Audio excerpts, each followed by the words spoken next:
Hey guys, welcome back to Allison Customs Project Car TV. Today I'm working on my son's 1966 Impala. Now this was his high school car and it has been parked for quite some time. I just went and looked at the tag, and 2018 was the last year it was registered, and he drove it at that time. When he was in high school, or before he was in high school, when he was like 13 years old, he and I bought this. It was painted up like a lowrider, white with green stripes and gold accents and all kinds of stuff. It was pretty ugly, but complete original 6-cylinder car with 3 on the tree. 10-bolt rear end. So that's where we started. We took it all apart. We lowered it with drop spindles in the front. We put a drop spring in the back and then raised the bucket up inside the frame a little bit, I think an inch, to get us a little lower, and then put on tires and wheels. We swapped it to a 5.3 LS 4-speed automatic.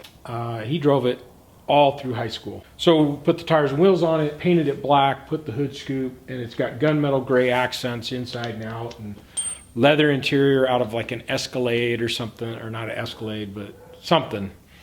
They sit a little too tall, so that eventually needs to be changed out. Anyway, the reason for this video is it's been parked since 2018. When he went to college, we got him a Jeep Grand Cherokee, a used one, a couple $1,000.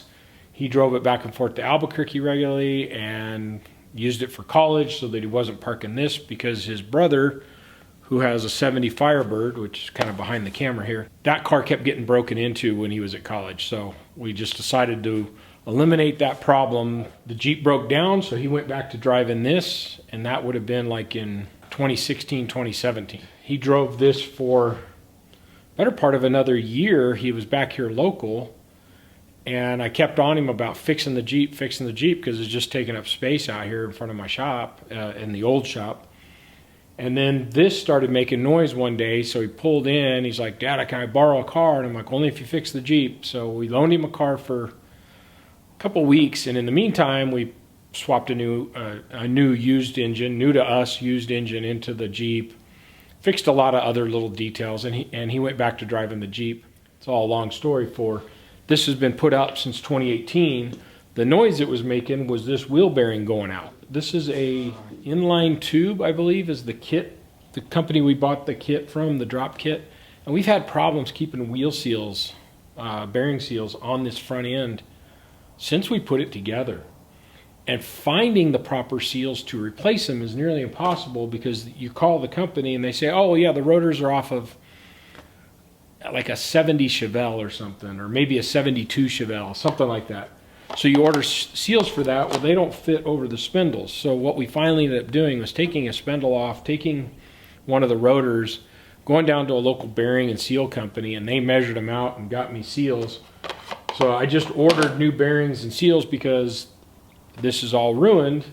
These seals, again, don't fit, so I had to go back to that bearing company, and luckily I had kept the number. So we're going to swap in, and the driver's side is the one that's really, really bad. It had, well,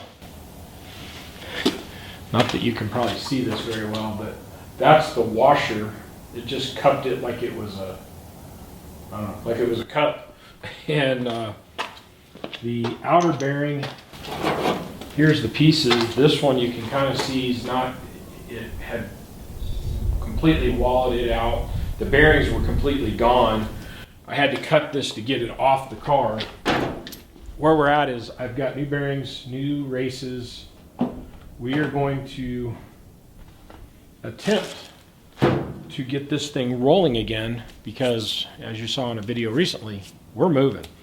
This car's been on a lift since sometime in 2018, and on a 4-post, well, it was sat under here for a couple of years. I drained the fuel out of it, took the battery out of it, and when we put it in the garage on the 4-post lift with the Firebird, we just pushed it in there because I didn't even want to put fuel back in it, just so I could drive it the 50 feet to the garage. Well, now I've got to put it in a trailer. No big deal, there's a winch in there. But when I get to Washington, I've got to put it in storage again, back on that 4-post lift. I won't have any help. So it needs to run and drive at least a couple hundred feet. It wouldn't roll, so we got to get it rolling. I couldn't find the bearings. I couldn't even read the bearing numbers off the bearings on this thing. So I took the passenger side apart. Lucky I did, because it was completely shot as well. So we've got all that. This side, the rotor was flopping around so bad it ate through one of the disc brake pins, the caliper pins. So got new bolts for that. I'm going to go get some rubber gloves. We're going to throw some, and I'm going to take these down and knock the races out and put new races in. You guys probably know how to do that. I'm not going to bother with going through it, because I do need to get this done fairly quickly. So that's what I'm working on here, is a 66 Impala. First time trying to get it running in almost 7 years. So wish me luck. Stay tuned. All right, guys, well, in all my looking around, I found a few of the bearings laying out here. Anyway, and here's the bearing cage and seal off this side, so that's all junk. The only thing we're saving off of this side is the nut and the dust cover, and I need to clean this up a little bit more.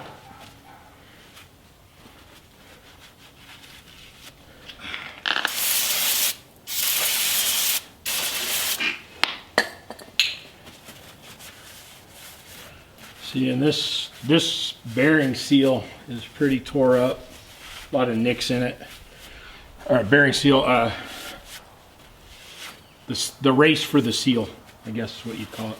It's chewed up. And when I put the new seal in the back of the caliper, it didn't take any pressure to put it in. So this rotor is not long for this world. It should get us far enough we can make this thing drive far enough to... What's the problem there? That seal didn't hold it in at all.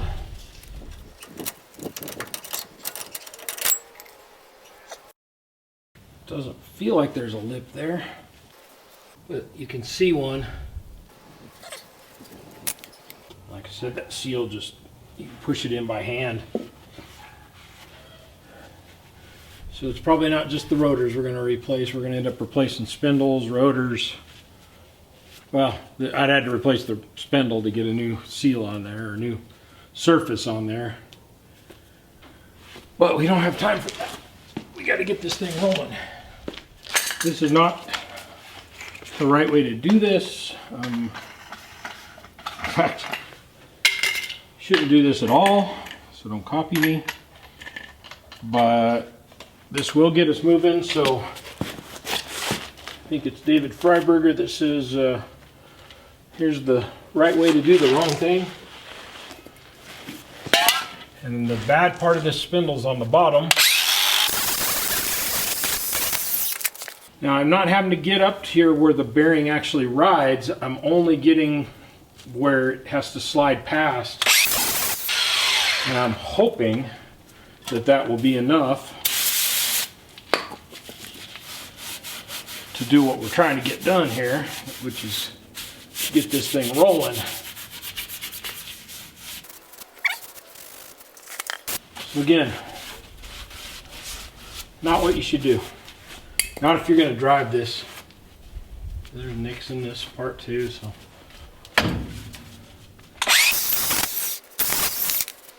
Got my hand through the glove there, just on the edge of that death wheel.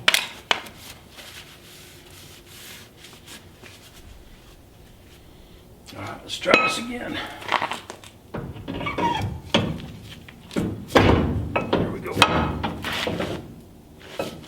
Seal came out. It's the problem we're going to have with this.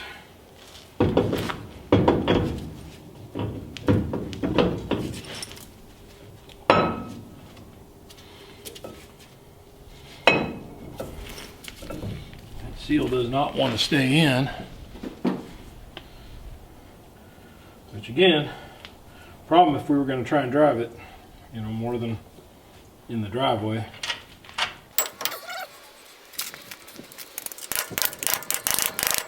I'll have to clean that one up too.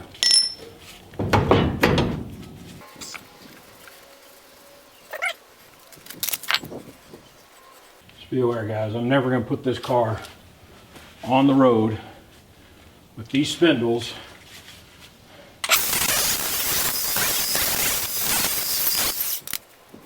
I wouldn't risk your life, my own either, but you know, more to the point, I'm not going to risk somebody else's life with these spindles the way they are. They're going to kick grease out of this. Let's see, we could try the bearing first to make sure we got it.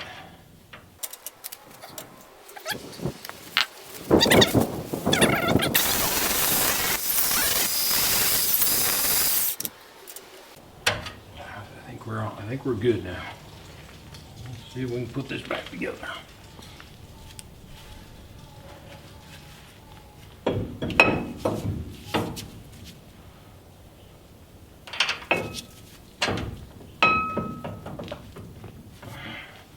We're good-ish.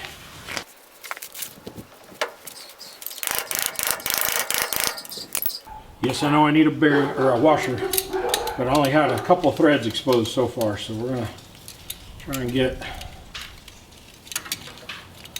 this run on there a little ways. And we'll come back and put the washer on.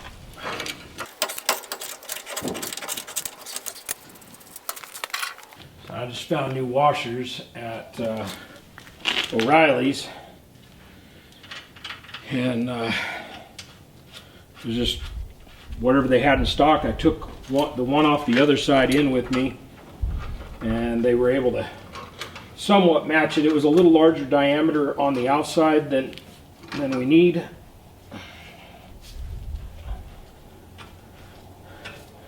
So I just used that belt sander that you will have seen me repair recently and ground down the outside. I'm putting these on tight and then I'll back these off. But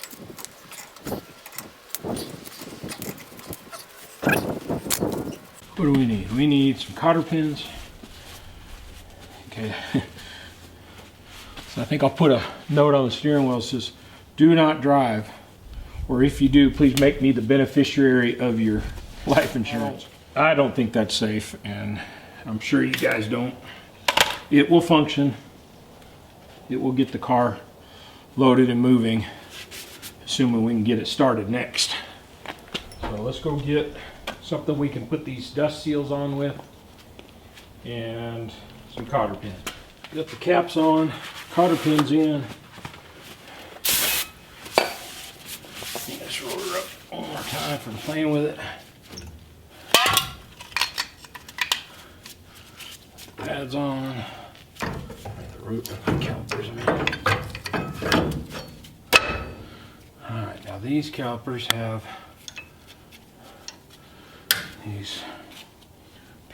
these bushings in them.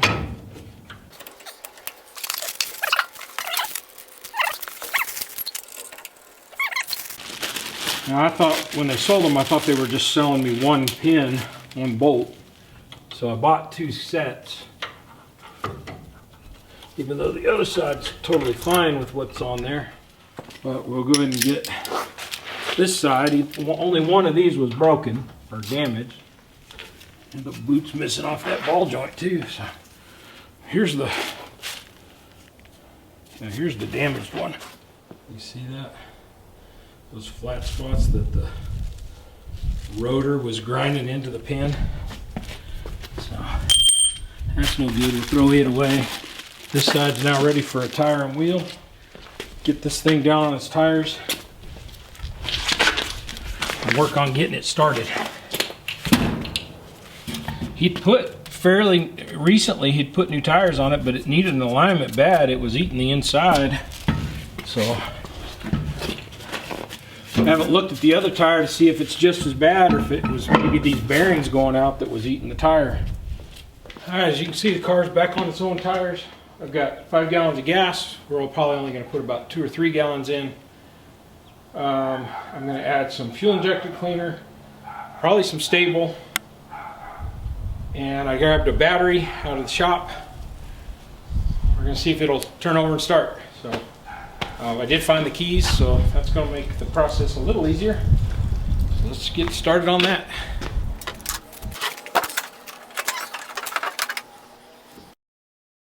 This looks like, as Derek call it, the SAD cable. This is where his OBD2 port is. His computer's right here. TAC module, I think, is up on the dash.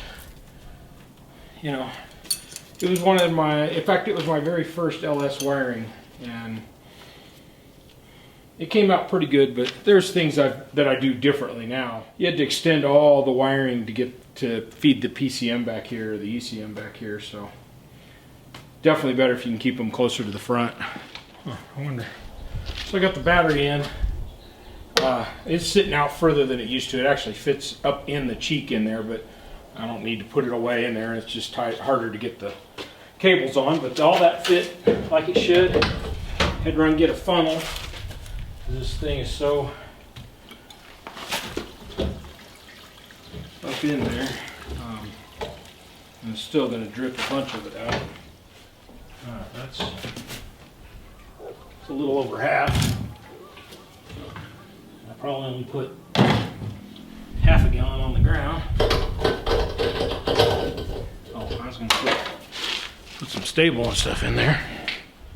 Now I drained the old fuel out the best I could, which really just what I mean by that is I got one of those clicky-clacky pumps and stuck a fuel hose down in the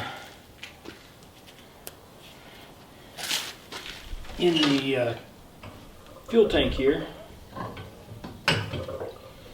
That's probably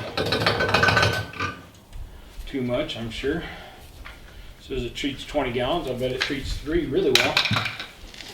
And I'm not going to put very much of this in here. This is supposed to treat 50 gallons. But I know this car is going to sit when we get to Washington, because who knows how long it'll be before I have a shop. That's probably good enough.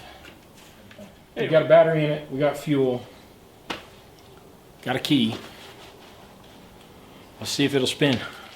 Remember, this hadn't been driven since 2018.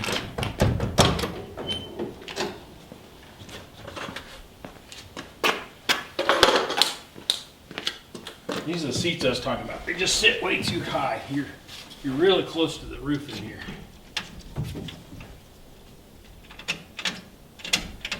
Well, oh, there's a battery switch in here.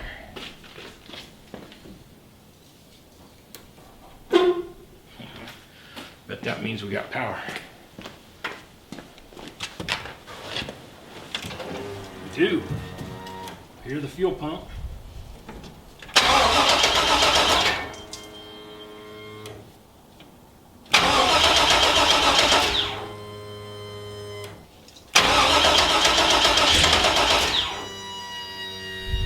Sounds like it's getting pressure now.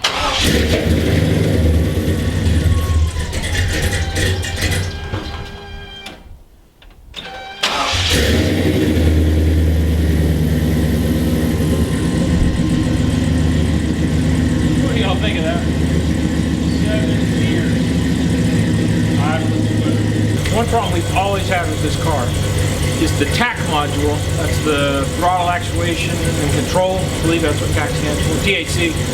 That module will lose signal during the start, and then right now you can do all you want with the gas pedal, nothing happens. The only way to correct it is to shut it off and restart it. Sometimes you might do that 2 or 3 times, and I think it's in the ignition switch that this happens. So that's one of, actually have a new ignition switch in the trunk, because we were going to try replacing it when he quit driving it. So, let's see.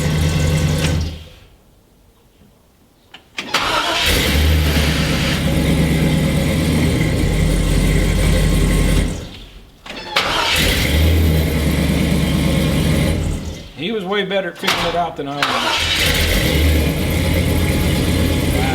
Still not doing it. But all I needed is to move on its own forward. Let's see what happens. Got any brakes.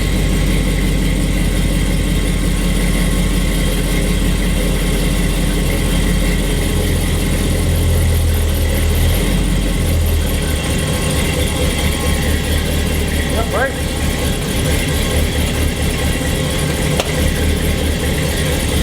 Got reverse.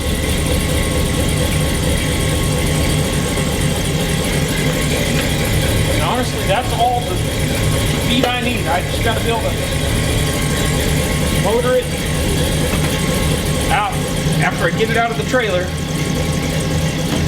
I just got to be able to motor it enough that I can get it lined up to go into the storage spot.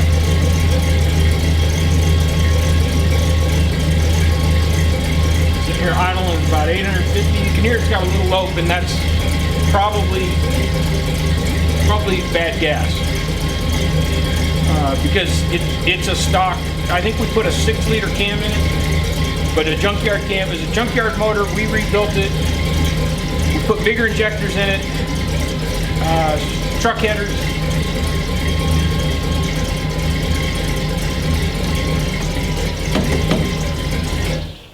Wish I could.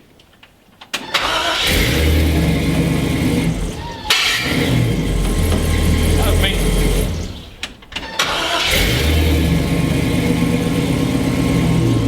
Disconnected. Check engine lights on. We had all this stuff working correctly, except every now and then we get these problems with the throttle pedal. May have to turn the battery switch off, try and reinitialize the computer again. We got almost 50 pounds of oil pressure sitting here. All right, that was a good day. So now with this running, I'll try turning that battery switch off. I'm gonna put a charger on that battery tonight too, just to try and make sure we got a good charge on it, because it was just sitting on a shelf. That will be our next trip. Is we got both 4-post lifts in there. I broke those down last week. We'll put this car in there with them. A couple other items, bulky items, but not very much weight, because we pretty much got that trailer weighted out. It's a 10,000 pound max load.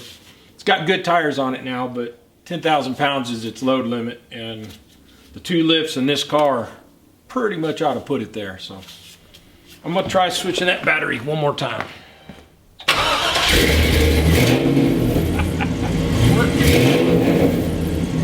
That was pretty good, huh? If you were in high school, you'd have been pretty cool with this. And he was. Brother had that Firebird there. I'll swing the camera there. Anyway, guys, thanks for watching. Like and subscribe. See you again next time on Alice and Joseph Project Car TV. We got another one running, saved from the dead.